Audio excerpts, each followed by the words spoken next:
The 1950s in America are remembered as wholesome. Families gathering around the television, kids playing safely in neighborhoods, prosperity and optimism after World War II. But underneath that nostalgic image was a decade filled with genuinely weird things. Things that seemed completely normal in the 1950s would shock people today. Social norms that everyone accepted, products that were considered safe, behaviors that were encouraged. The 1950s were strange in ways people often forget. Let's walk through 17 genuinely weird things from America in the 1950s. Let's step into that world. Backyard fallout shelters. Families built bomb shelters in their backyards. Not as a fringe activity, but as normal suburban behavior. The fear of nuclear war made people dig holes in their yards and stock them with canned food and water. The shelters were marketed like swimming pools or patio furniture. Companies sold prefabricated shelters. Magazines ran articles on how to build your own. The government encouraged it. The shelters had bunk beds, ventilation systems, and enough supplies for 2 weeks. The absurdity was treating nuclear annihilation like a weather event you could wait out in your basement. Most shelters were never used. They became storage spaces or were filled in. Duck and cover drills. Schools taught children to hide under their desks during nuclear attacks. A cartoon turtle named Bert taught kids the procedure. When you see the flash, duck and cover. Get under your desk. Put your hands over your head. Teachers presented this as effective protection. Children believed hiding under a wooden desk would save them from a nuclear blast. An entire generation grew up practicing how to survive nuclear war while sitting in elementary school classrooms. Doctors recommending cigarettes were common in advertisements. Cigarette ads often showed doctors in white coats endorsing specific brands. More doctors smoked Camels than any other cigarette. Doctors even appeared in commercials explaining why their brand felt smoother on the throat. Smoking was everywhere. Hospitals had ashtrays in patient rooms, and airplanes had smoking sections. The idea that smoking caused cancer was not widely accepted until the Surgeon General's report in 1964. Gelatin salads with everything. Gelatin salads were a staple at every dinner party. Not fruit in Jell-O, but vegetables, meat, seafood, all suspended in flavored gelatin. Lime Jell-O with shredded carrots and celery. Orange Jell-O with cottage cheese. Tomato aspic with shrimp. Housewives competed over their gelatin creations. The more elaborate, the better. Some had multiple layers of different colors and ingredients. The texture was gelatinous and strange. The flavor combinations made no sense. But serving a molded gelatin salad with dinner was expected. Milkmen delivering to your door. The milkman delivered fresh milk in glass bottles to your doorstep every morning. He would arrive before dawn, leaving bottles in an insulated box on your porch.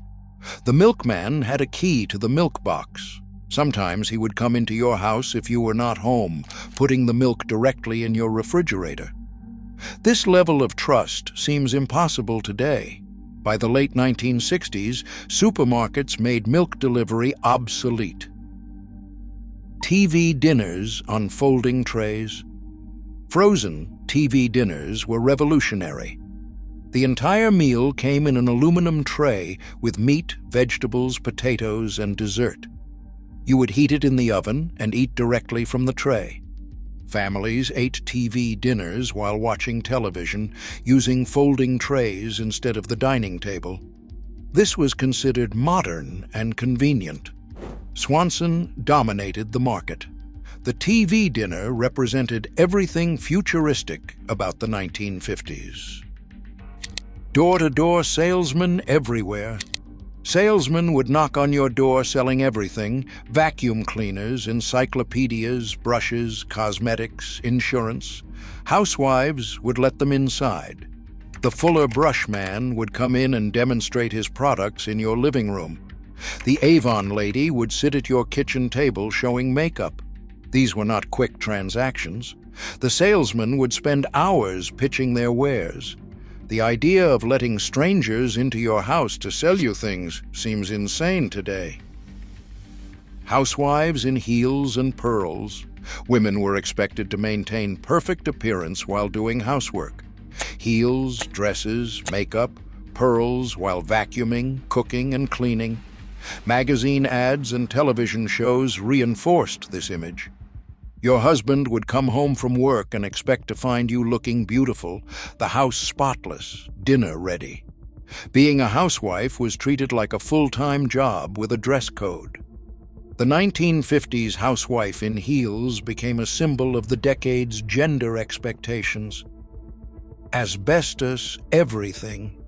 Asbestos was considered a miracle material. It was in everything. Insulation, floor tiles, ceiling tiles, roofing shingles, even children's toys. Schools were built with asbestos insulation. Nobody knew it caused cancer. Children played with toy fingerprinting kits that contained asbestos powder. The snow in The Wizard of Oz was asbestos. The health dangers were not understood until decades later. Kids playing completely unsupervised. Children would leave the house after breakfast and not return until dinner. No supervision, no cell phones. Kids would roam neighborhoods in packs. They would ride bikes for miles and play in vacant lots. The only rule was be home when the streetlights came on. This level of freedom seems reckless today, but in the 1950s it was normal. Parents did not worry about kidnapping or accidents. Kids were expected to entertain themselves. Lead paint on everything. Paint contained lead in massive amounts. Every wall in your house was covered in lead paint. Furniture had lead paint. Toys had lead paint. Children's cribs had lead paint. When paint chipped and kids ate it, they ingested lead. Lead poisoning caused developmental delays, learning disabilities, and behavioral problems. Paint companies knew lead was toxic, but they continued using it. Lead paint was not banned until 1978. Segregation as normal life. Segregation was legal and enforced throughout the South, and it was practiced informally in the North. Separate schools, restaurants, bathrooms, and water fountains were the everyday reality. Signs that read "Whites Only" were everywhere. Black Americans could not eat at certain restaurants, stay at certain hotels, or use certain facilities. This was the law in many states. White Americans in the 1950s largely accepted or ignored this. The fact that this was normal is the weirdest and most disturbing thing about the decade. Electroshock. Therapy for everything. Electroshock therapy was used for depression, anxiety, homosexuality, and general nervousness. Doctors would place electrodes on a patient's head and run electric current through the brain. The treatment often caused seizures, memory loss, and confusion. Women were more likely to receive it than men. If a housewife was unhappy or anxious, doctors might recommend electroshock. Mental health treatment in the 1950s was often more about controlling behavior than helping patients.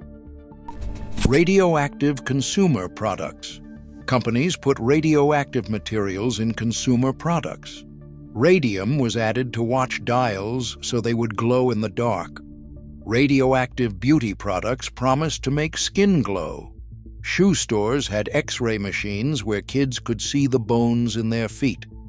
The casual use of radioactive materials in everyday products was one of the strangest aspects of 1950s consumer culture. Formal dress for air travel. Flying on an airplane meant dressing in your best clothes. Men wore suits and ties. Women wore dresses, heels, hats, and gloves. Air travel was expensive and rare. The people who did fly treated it as a formal event. The planes were luxurious, real silverware and china, multi-course meals. Smoking was allowed and encouraged. By the 1970s, air travel became casual. But in the 1950s, flying meant dressing like you were going to church. Doctors performed lobotomies, cutting into the brain's frontal lobe to treat mental illness. The procedure was common, and it was considered advanced medicine. A lobotomy involved drilling holes in the skull or inserting an ice pick through the eye socket. Lobotomies were used for schizophrenia, depression, anxiety, and behavior problems. The procedure destroyed people's ability to function. Thousands of Americans received lobotomies in the 1950s before the practice was recognized as barbaric. Hitchhiking as normal transportation. People would stand on the side of the road with their thumb out, and strangers would pick them up. College students would hitchhike across the country. Servicemen would hitchhike to their bases. This was considered safe and acceptable. Drivers would pick up hitchhikers without concern. By the 1970s, hitchhiking became associated with danger. But in the 1950s, it was standard American behavior. What made these things weird was not that they were unusual for the 1950s. The weirdness is the gap between what seemed normal then and what seems acceptable now. The 1950s are remembered as wholesome and simple, but that image ignores the genuine strangeness underneath. Conformity was intense. Gender roles were rigid. Racism was legal and enforced. Trust in authority was absolute. Some of these weird things seem charming now. Milkmen and TV dinners. Others seem disturbing. Segregation and lobotomies. But all of them were normal in the 1950s. For people who lived through the 1950s, these were not weird things. They were just life. The weirdness only becomes visible when you look back from today's perspective. The 1950s were a strange decade hiding behind a wholesome image. The reality was more complicated, more disturbing, and much weirder than the nostalgia suggests.